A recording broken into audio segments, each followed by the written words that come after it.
There was a time when $27,000 used to buy you something nice. Today, it'll buy you something like this Honda Hrv. But don't be too disappointed by its small size. The 2018 Hrv delivers all-wheel drive, decent gas mileage, generous cargo room, and snappy performance at a discount starting price. But at higher prices, should you still consider an Hrv next to bigger crossovers like Honda's own CRV? I'm Clifford Attia with CarGurus, and let's find out that answer.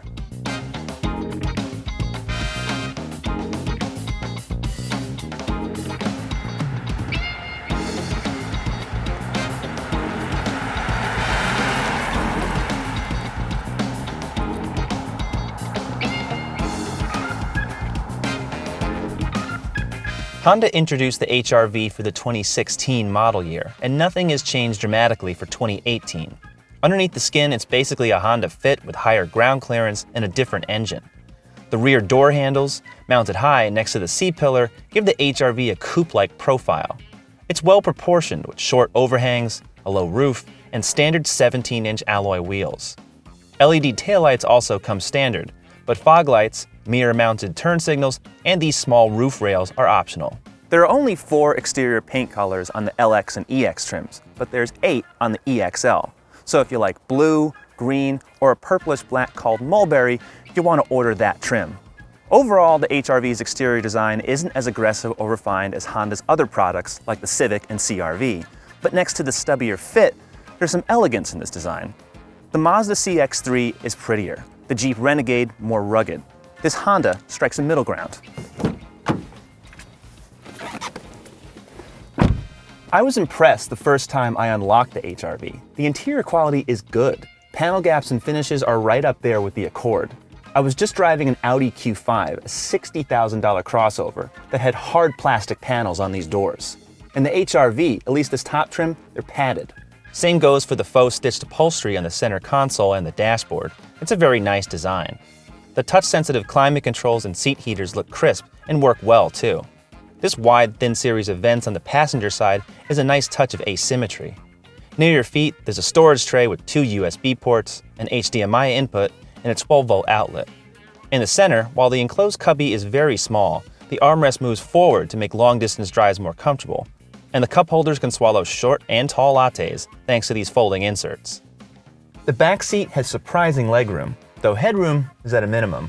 It's pretty sparse back here, but what's special is the actual seats.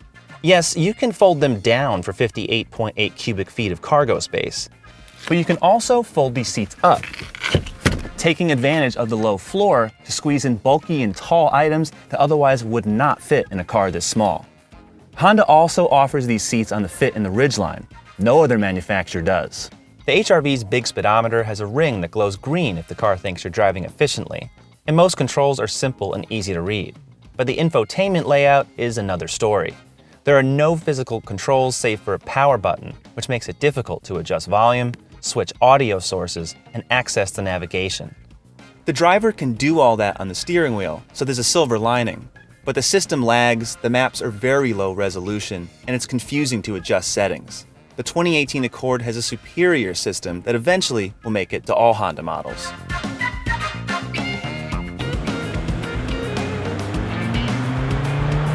The Hrv comes with one engine, a 1.8-liter 4-cylinder from the previous generation Civic. It makes 141 horsepower and 127 pound-feet of torque. A 6-speed manual is standard on LX and EX trims, which is a real treat because Honda manuals are known for their precise engagement in short throws. Otherwise, a continuously variable transmission is standard on the EXL and optional on the LX and EX. All-wheel drive is optional on all 3 trims, with front-wheel drive standard. At city speeds, the Hrv feels sprightly. The throttle is a little jerky off the line, but once underway, it easily keeps pace with traffic. This brake hold feature will keep the electric parking brake applied at a stop so you don't have to hold down the pedal. It automatically releases the brake when you hit the gas pedal, which is a nice luxury. The CVT automatic is mostly unobtrusive, and it actually feels sportier when you put it into sport mode.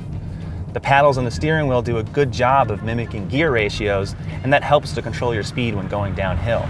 But don't ask the Hrv to go any quicker than city speeds. At that point, the engine is moaning, groaning, and there simply isn't enough power to merge quickly enough onto a highway.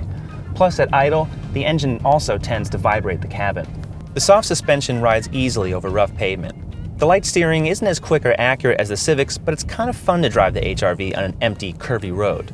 Brake pedal feels a little mushy, and it's not that sporty, but in the city, the HRV feels perfectly at home. For fuel economy, the HRV is rated between 25 and 27 miles per gallon city and 31 and 34 miles per gallon highway. Our EXL model is rated at 27-31.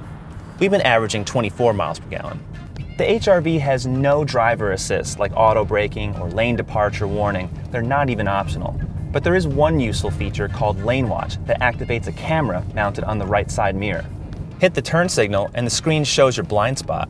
You can even estimate the distance behind your rear bumper with these lines. Honda offers Pandora and AHA radio connectivity when paired to a smartphone with these apps installed.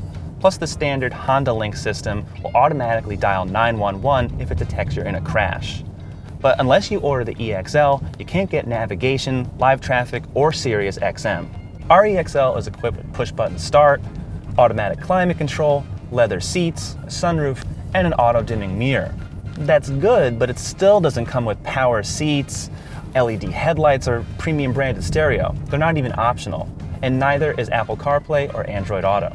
Our HRV EXL stickered at $27,515 with destination. The base LX starts at $19,670, while the EX begins at $21,720. At the top end, it's lower than many competitors. But given the lack of electronic safety features and its outdated infotainment system, the HRV should deliver more for the money. A well-equipped CRV can be purchased at this same price.